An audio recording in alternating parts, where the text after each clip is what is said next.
Та бүхэнд дараагийн зөвлөмжийг хүргэе. Нарийн хүүхдэд эцсийн үйл ажиллагааны төр зүрийн хямрал ингэж тохиолддгоо. Тэгээ энэ талаар яриа. Ихэнх залуу эцэг эхчүүдийн хувьд энэ сэдвийг мэдэхгүй асуудлын нэг нь байдаг.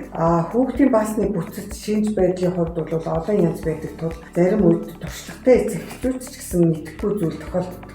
Баасны өнгөний тогтоц тоо зэрэг нь нарийн хүүхэд бүрт харилцан адилгүй байдаг. Хэрвээ нарийн хүүхэд эрүүл хэрэг өсөж боожж байвал баасны өнгө бүтцийн зарим өөрчлөлтүүд нь хэвэн байж болно. Нарийн хүүхдийн баасны хувирал өөрчлөлтүүдийн талаар ярив. Зарим нарийн хүүхэд өдөртөө хэд удаа, зарим нарийн хүүхдүүд бол 7 хоногт хэд удаа баадаг. Мөн хөхөл бүрийн дараа бас баассан байдаг. Үүнийг ходоод гэдэсний рефлекс гэж нэрлэдэг. Энэ хэвийн зүйл юм аа. За амьдралын эхний 7 хоногт баасны хувирал эхлээд хүүхдээс зунгах гардаг. Дараа нь болохоор хар ногоон өнгийн шилжилтийн баас баг зэрэг наалтамхай ийм баас гарна. Шилжилтийн баас хоёр нь болохоор зэрэг ногоон шар өнгөтэй шингэн усрахаг гарна. Шилжилтийн баас гурав нь болохоор хичшиг шар зарим хэсэг нь ногоовтор баг зэрэг өтгөн ийм баас гарна. За нярайн хэвийн баас гэж хичшиг шар өнгөтэй бижирмэгтэй бөөгнөрсөн устай ийм баасыг хэлнэ. За нярайн зунгах гэж юу хэлээд байгаа юм гэхээр хүүхэд эхийн умад байх хугацаанд гэдсэн турамтлагдсан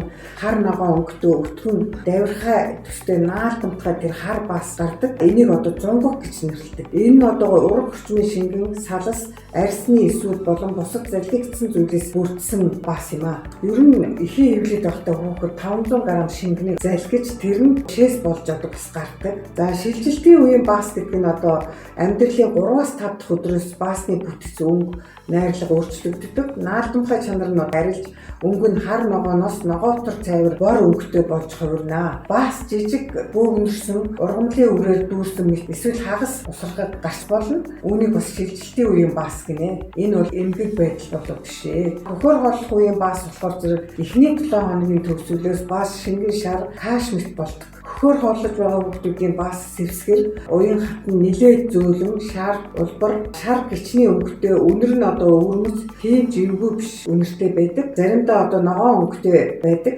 Хэрв түүн гүйцэд ороогүй уурга гарч байгаа бол хүүхдийн баас ногоон өнгөтэй хөөсөрхөө замаг шиг гарч магадaltaй байдаг. 7 хоног бүр сар өнгөрөх тусам хүүхдийн өтгөний шинж төлөв тоо татамж өнгө үнэр өөрчлөгдөж идэг.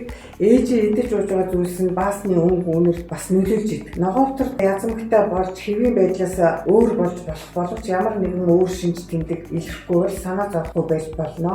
Хүүхэд бол бор хоол идэж эхлэх хүртэл баас зүйлийн хэвээрээ байдаг. Хүүхэд бор хоол идэж эхлэхэд ерөнхийдөө үнэртэй бааж эхэлдэг. Сүүн тэжээлээр хооллох үеийн баасны талаар ярив. Сүүн тэжээлээр хооллож байгаа үед баас өтгөн тогтцтой, цайвар шаргал, эсвэл ногоовтор өнгөтэй, эсэглэн үнэртэй байдаг. Хөхөр хоолдог хүүхдийн бааснаас илүү хурц үнэртэй байдаг. Сүүн тэжээлийг солиход өтгөний гадаад байдал шууд өөрчлөгддөг. Иймэрхүү баасны бүтэц өнгө өөрчлөгдөж байгаа нь тухайн нарийн хоол боловсруулах тогтолцоо хэвэн байгааг илтгэнэ. За хүүхдийн өтгөний талаар таны мэдэх ёстой зүйл юу вэ гэхээр нэгдүгээр өтгөн хатлт гэж бас хүүхдэд тохиолдно. Энэ өтгөн хатлтын үед бол хүүхдийн баас хатуу хэлбэрчсэн бүтэцтэй гардаг. Давтамж нь болохоор цөөрч 2-3 хоногт нэг удаа баадаг. Хүүхэд баахад хүндрэлтэй болж хүүхдийг бухимдуулдаг.